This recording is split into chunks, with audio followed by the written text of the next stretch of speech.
Cette émission est une production de la télévision régionale des Moulins.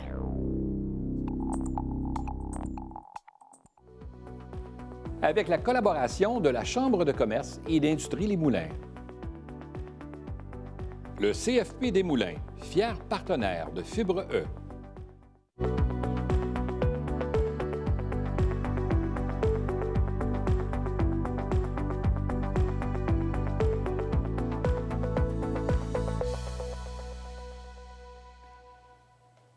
Bienvenue à Fibre E. Qui aurait cru qu'un licenciement puisse mener à l'ouverture d'une compagnie? En fait, c'est ce qui s'est produit pour la compagnie Signalisation de Ville.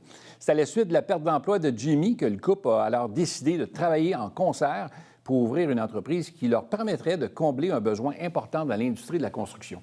Je reçois aujourd'hui ses fondateurs, donc Marilyn Vallière et Jimmy Girard. Bienvenue à vous deux sur le plateau de Fibre E. Merci de l'invitation. C'est le fun que vous ayez accepté l'invitation. Et si vous permettez, on pourrait peut-être se tutoyer parce qu'on se connaît. Alors, ça va rendre les choses un peu plus faciles. Donc, petite entrevue, dans le fond, pour percevoir un peu votre côté entrepreneurial, c'est le cas de le dire. J'en parlerai tantôt, mais avec une ascension fulgurante depuis le début. Ça roule, ça va bien, l'entreprise va bien. Il reste que vous êtes un couple dans la vie, vous êtes aussi des parents, des jeunes parents, donc ça implique plein de choses. Commençons par Jimmy. Je suis curieux. Jimmy, tu faisais quoi avant d'être pour Signalisation de Ville? Bien, je vais reculer d'une couple d'années. Moi, j'ai une famille très humble.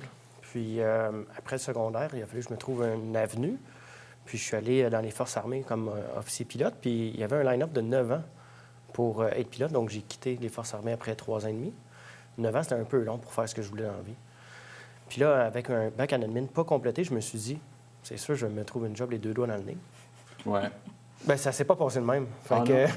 Donc, je me suis trouvé une job un peu plus que 5 minimum à ramasser des cônes oranges comme travail. Puis, en peu de temps, je me suis démarqué. Je suis devenu contremaître après 2 ans. Puis, j'ai été 5-6 ans contremaître de nuit dans le domaine.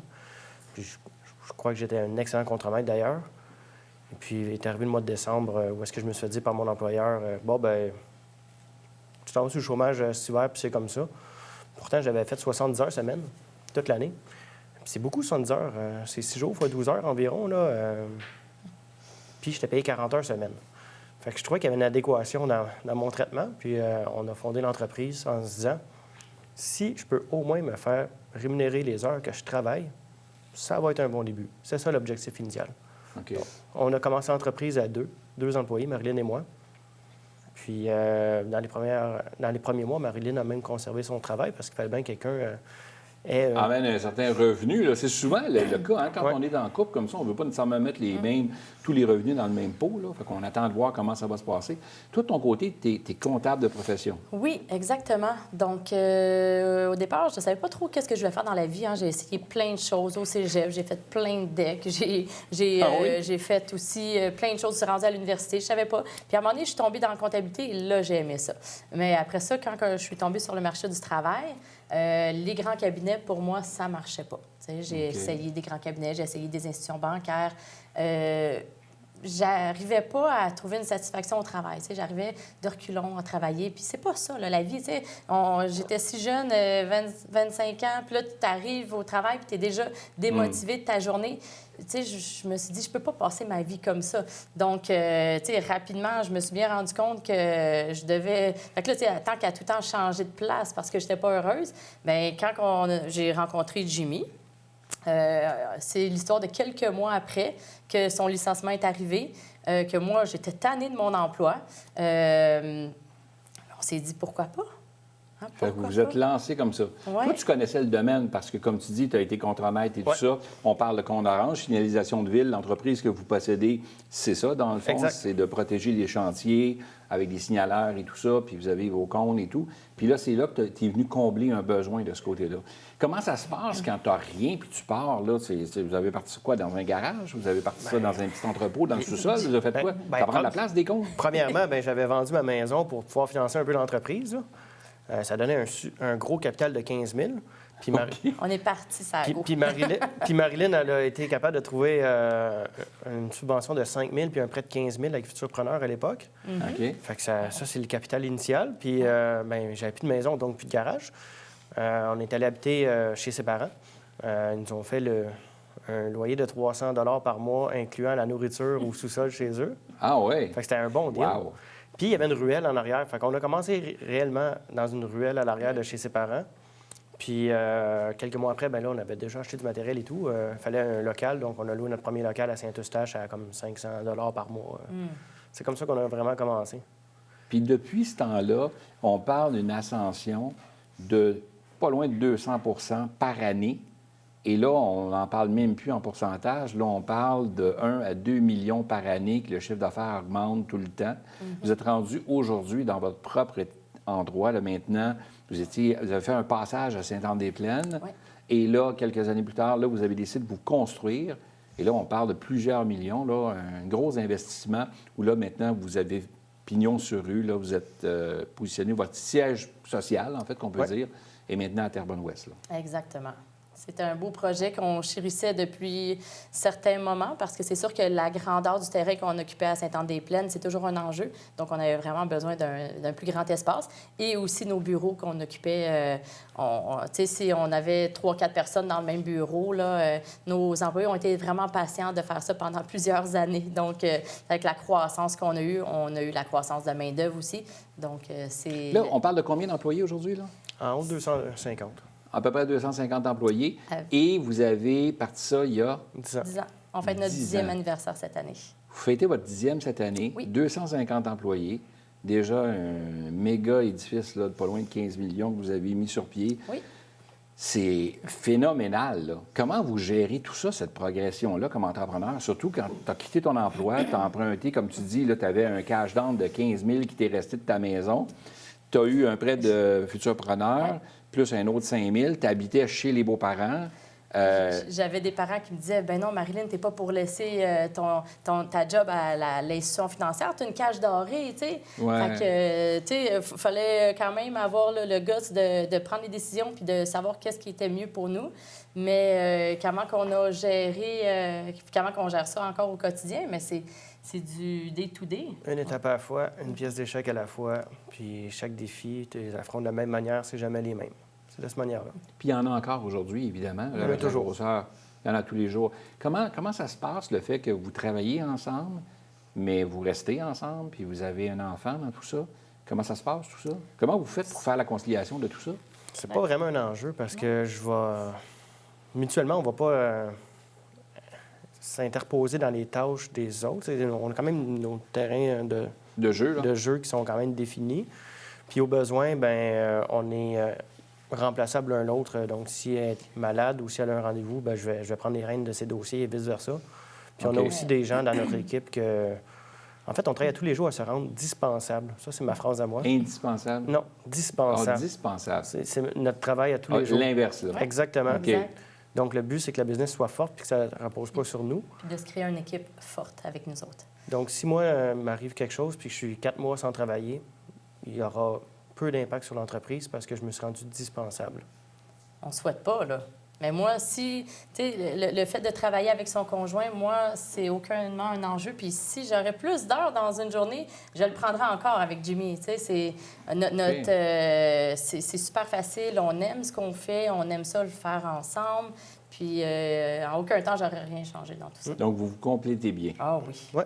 Vraiment. Avec la petite vie de famille et tout ça, là. Ça Oui. va très bien. Si vous regardez ça, là, ça fait 10 ans, là, vous roulez à plein régime. Avez-vous pris le temps de vous asseoir puis dire « Wow, as-tu vu où on est rendu? » Là, c'est comme parce que ça va, c'est un feu roulant, là, ça n'arrête pas. Là. Je crois qu'on a commencé à faire ça l'année passée, quand on s'est rendu compte que ça faisait 10 ans. On fait beaucoup de coaching aussi, puis de formation pour nous autres mêmes et pour notre équipe. Puis, en quelque part, je fais beaucoup de lectures aussi. Puis, il y a un livre qui m'a amené là, une réflexion, c'est Mon masque à oxygène. Puis ça dit, si tu ne t'occupes pas de toi-même avant, comment tu vas pouvoir t'occuper de ton entourage, puis de tes employés, puis de ton entreprise? Donc ça, l'année passée, ça m'a quand même allumé des petites lumières, mais on s'était jamais posé la question où c'est qu'on était rendu jusqu'à temps qu'on se mette à gagner des prix, puis qu'on le réalise de cette façon-là, Pierre.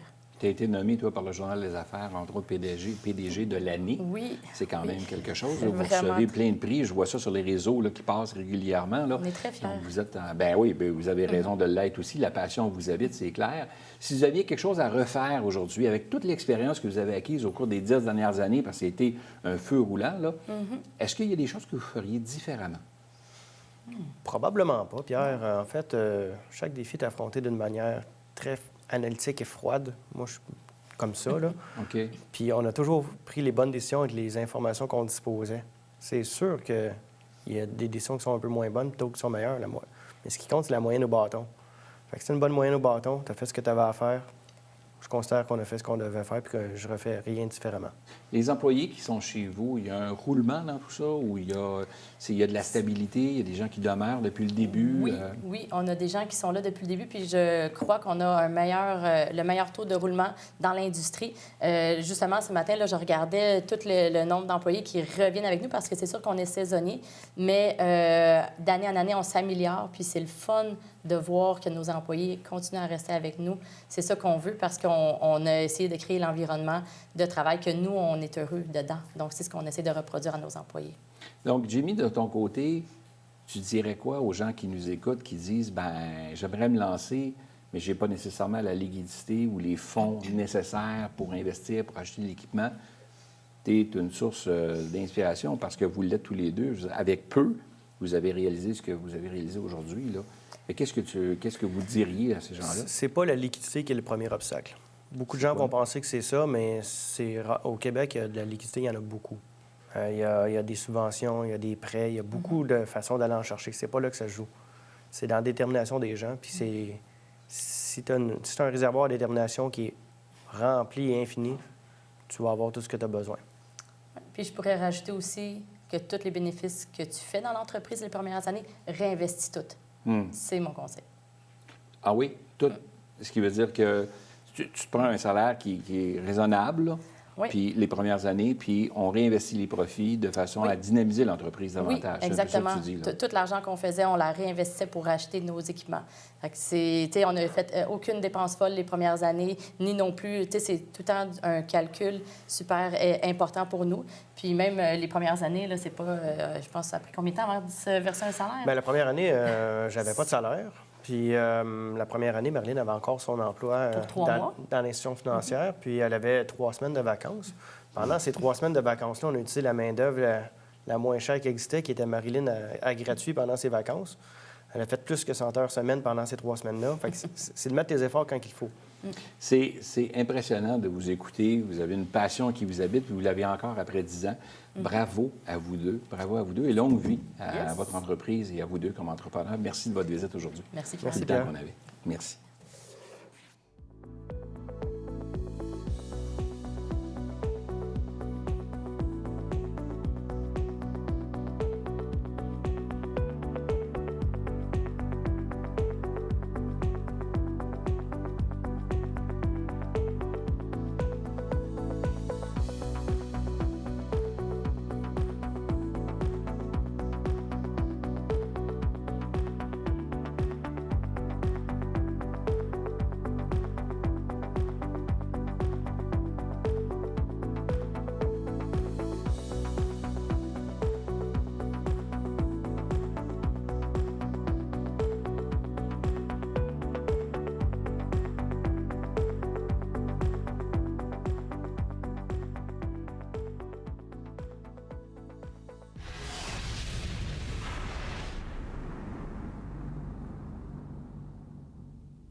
Cette émission est une production de la télévision régionale des Moulins.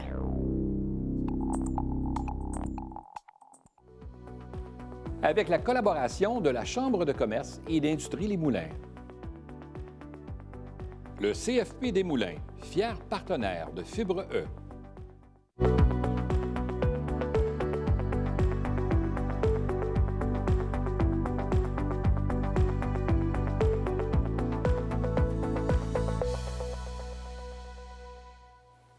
Bienvenue à Fibre E. L'entreprise Les Fromageries Gourmet est une histoire de persévérance afin d'accomplir un rêve. Normand Bourassa, chef cuisinier depuis plus de 20 ans, a toujours souhaité ouvrir son entreprise pour y mettre toute sa vision et partager son talent. Pour sa part, sa conjointe a décidé de le rejoindre dans cette folle aventure afin d'en faire une entreprise familiale.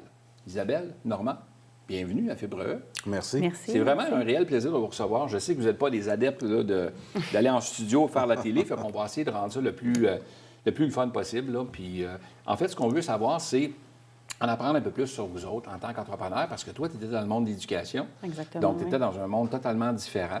Oui. Et toi, de ton côté, tu chérissais un jour l'idée d'avoir une entreprise puis d'être propriétaire de ta propre boîte, dans le fond. Exact. Avant d'en arriver là, tu es devenu chef, concours de circonstances, ou tu as étudié là-dedans, ou tu as décidé de te lancer? Comment ça s'est passé? En fait, j'ai étudié là-dedans. J'ai commencé vraiment à l'âge de 17 ans. Je suis parti étudier à l'école hôtelière de Sainte-Adèle. J'ai fait 1 an en cuisine, 1 an en pâtisserie. Et puis, par la suite, pendant les études, je me suis lancé carrément. En même temps que les études, j'étais travaillé dans le domaine.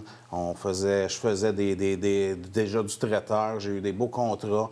Et puis, par la suite, bien évidemment, l'idée était de faire de restaurants en auberge, en hôtel, pour aller chercher le plus d'expérience possible dans à peu près tout, chose que j'ai fait pendant plusieurs années. Et puis voilà, j'ai même parti une entreprise de chef à domicile il y a une quinzaine d'années, en plus de tout ça. Fait que, écoute, non, ça a été des belles expériences. Donc aujourd'hui, on voit où ça Que tu concrétises aujourd'hui à même ton entreprise. Exact. De ton côté, dans le monde de l'éducation, Oui. tu faisais quoi? Moi, j'ai été enseignante pendant 20 ans au primaire. Wow! Et puis, oui, je viens vraiment d'un autre domaine totalement milieu. différent, là. Exactement. Puis en plus, après, j'ai travaillé aussi dans un OBNL en persévérance scolaire. J'ai été agente de développement pendant 1 an et demi, jusqu'à temps qu'on acquiert l'entreprise, les Gourmets, il y a 1 an et demi à peu près. Donc, il y a 1 an et demi, il y a cette entreprise-là qui est à vendre. Vous le voyez sur le marché et vous avez décidé de les approcher et de dire « on fait le saut ». Exactement. En fait, pour partir un peu plus loin, on était en train de partir l'entreprise déjà. On était en train de bâtir ce type d'entreprise-là qui OK. était sans les fromages. OK. Et puis, évidemment, on avait déjà trouvé un local, tout était en branle. Mais l'idée de partir à zéro, avec des hypothèques à payer, des véhicules, des bouches à nourrir, les enfants et tout. Fait que je me lançais. De mon côté, c'était sûr, je me lançais pareil. Par contre, en même temps, tu cherches, tu fouilles, puis je suis tombé par pur hasard sur le commerce qui était à vendre. Je dis, on va aller voir ce que... Tu sais, ça coûte absolument rien. Fait que je suis arrivé là. L'emplacement est merveilleux. Le local était à peu près les grosseurs qu'on voulait, qu'on regardait. Et puis, il y avait déjà une clientèle établie. Ça veut dire que le jour Et 1... l'équipement était là, là. Une partie de l'équipement, La chambre froide, en tout exact. cas, il y avait un setup qui était déjà, qui vous permettait de partir. Là. Exact. Moins Exact. d'amélioration locative à faire que l'autre local aurait peut-être exigé, là, mettons. Beaucoup moins de cash flow au départ. OK. Puis beaucoup moins de danger financier, là, tu sais. OK. Le danger est là pareil, hein? Les emprunts sont là pareil, mais beaucoup moins grands, tu sais. Donc, puis l'idée de partir avec une clientèle déjà établie, tu le sais que tu pars, tu vas en perdre une partie, mais si tu fais un bon travail, tu vas en retrouver l'équivalent, puis c'est ce qui s'est passé. En fait, on a même monté d'une trentaine de pourcents par la Le chiffre suite. d'affaires a bondi depuis Exact. que vous avez acquis, là. Exact. Donc, l'idée de partir avec ça, on est allé visiter, puis on a dit, tombe en go, amour, là, oui. tout de suite, là, c'était parfait. Mais là tu as commencé, Normand, de ton côté seul Oui.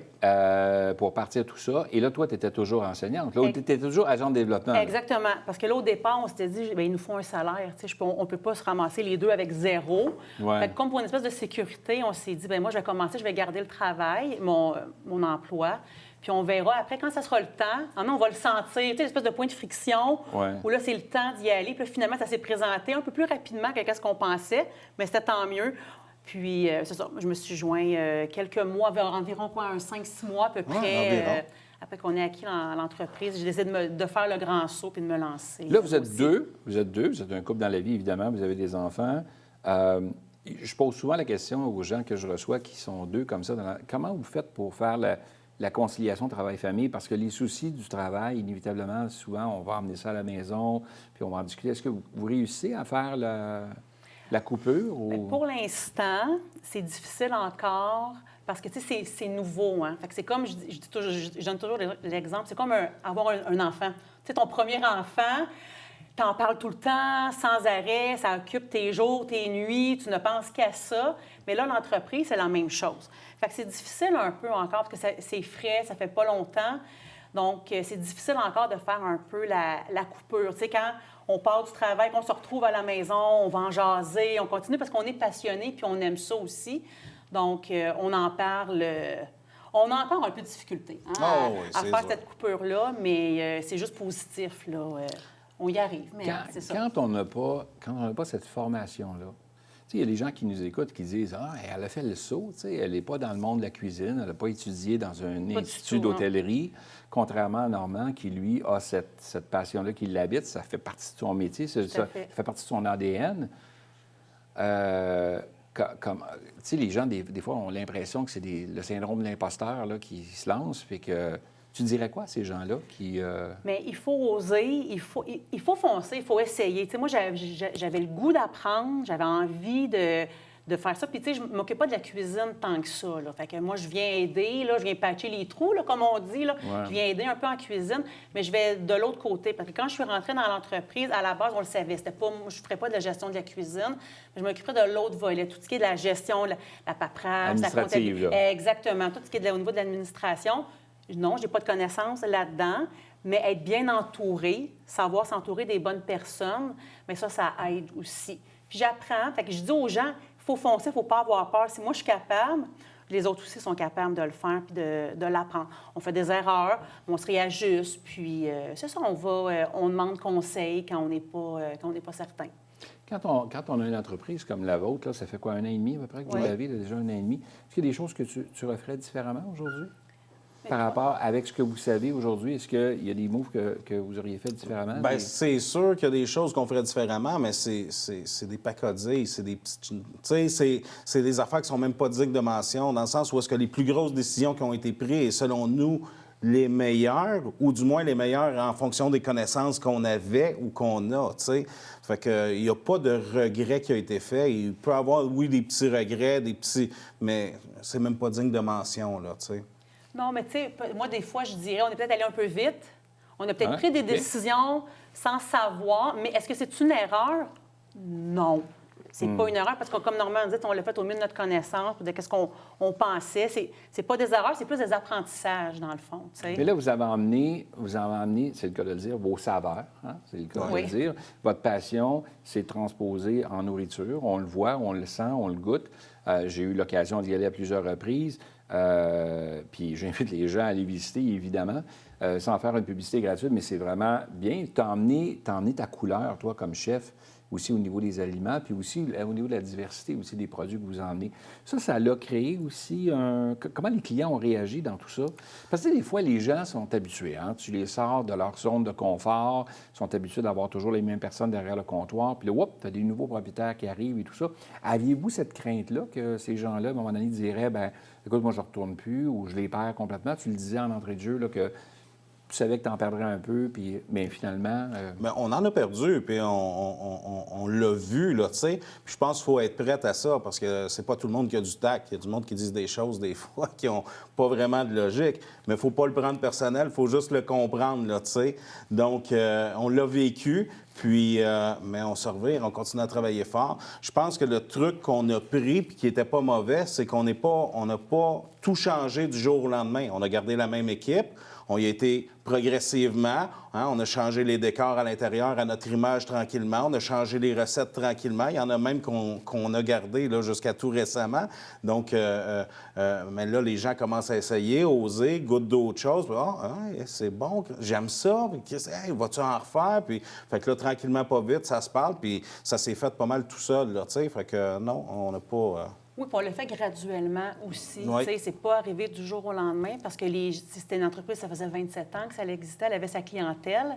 Donc, fait que ça allait bien, là, tu sais. Fait que c'est tranquillement de le mettre à notre main, tranquillement. Comme Normand a dit, on a changé les décors, une petite recette par-ci, une petite recette par-là. Fait que tranquillement. Puis il y a des choses qu'on n'a pas changées, qui étaient... tout allait bien de ce niveau-là. Fait qu'on les a gardées, mais on s'est adapté tranquillement, puis on n'a pas brusqué la clientèle. Quand on a une entreprise comme la vôtre, évidemment, vous êtes deux passionnés, tu as quitté un domaine pour t'en aller avec ton époux, pour aller bâtir cette entreprise-là qui va bien. Toutefois, ça implique des heures, là. Ça implique du temps, ça implique... Tu sais, les gens qui nous écoutent, ils disent « Ouais, mais là, moi, j'ai des enfants à la maison. » Vous autres sont un petit peu plus vieux, ils sont dans l'adolescence en montant, là, adultes, jeunes adultes. Mais les gens se disent « Ben là, OK, comment je vais faire la conciliation entre ma famille puis le travail? » là? Il y a le couple, mais il y a aussi les enfants aussi. Ça change une vie, là. Vous êtes là, passez plusieurs heures là-bas, là. Oui, Comment vous oui. faites pour vous partager les tâches? Quoi, ou, On se partage les tâches, on se partage l'horaire aussi, je dirais. Tu sais, mettons, moi, je vais arriver plus tard, je suis là le matin, mais comme nos enfants sont quand même grands, mais il faut quand même avoir une présence à la maison. Fait que on a adapté nos horaires vraiment, tu sais, tant dans nos journées de présence à l'entreprise, nos heures de présence. Donc, on a modifié ça un peu pour être là le plus possible, tu sais, de rester à la maison, là, malgré... qui sentent qu'il y a un adulte qui est là. Puis Exactement. que papa ou maman, ils sont toujours là. Puis dans le fond, ça change la vie, bien évidemment, là, familiale, mais Oui, il reste oui. que vous êtes en train de vous bâtir quelque chose de votre côté. C'est quoi le message que tu lancerais à quelqu'un qui est à la maison puis qui a une idée comme ça ou qui a une certaine formation et qui veut se lancer, mais qui n'ose pas, là? Parce que là, il va quitter un revenu qui rentre de façon régulière, c'est pas à lui ou c'est pas à elle. On dirait quoi? Bien, tu sais, l'argent finit tout le temps par rentrer. C'est pas... oui, il faut payer nos comptes, mais c'est pas le moteur de base. C'est pas ça qui te tient debout. C'est pas ça qui te donne le goût de te lever le matin. Je regarde pas tous les jours mon compte de banque en disant « OK, bon, bien, grâce à ça, j'ai réussi. Je me lève le matin, parfait, toute ma famille a mangé, mon toit s'est payé. À cette heure, tu n'as rien qu'une vie. Si tu es passionné, vas-y à fond. Puis fais-les tes erreurs, tu vas te relever, tu sais. C'est pas mal le message que je dirais. Tu peux pas passer à côté. Tu sais, tu as le droit de dire « Ah, si je pouvais. » Hey, fais-les donc. Une fois dans ta vie, lève-toi, vas-y, puis fonce. C'est pour toi que tu le fais, tu sais. Au pire, ça marche pas, ou tu continues comme tu étais avant, si tu étais heureux. Tu l'auras essayé. Exactement. Et tu ne vivras pas avec un regret de ne Exact. pas l'avoir fait. Exact. Exact. C'est la même chose. Vous êtes super gentils tous les deux d'être venus. C'était une belle entrevue. C'est le fun de voir des gens passionnés comme vous deux. Puis on vous souhaite longue vie à gourmet.ca. Merci. Merci beaucoup. Merci Pierre. à vous Bien deux. gentil. Merci.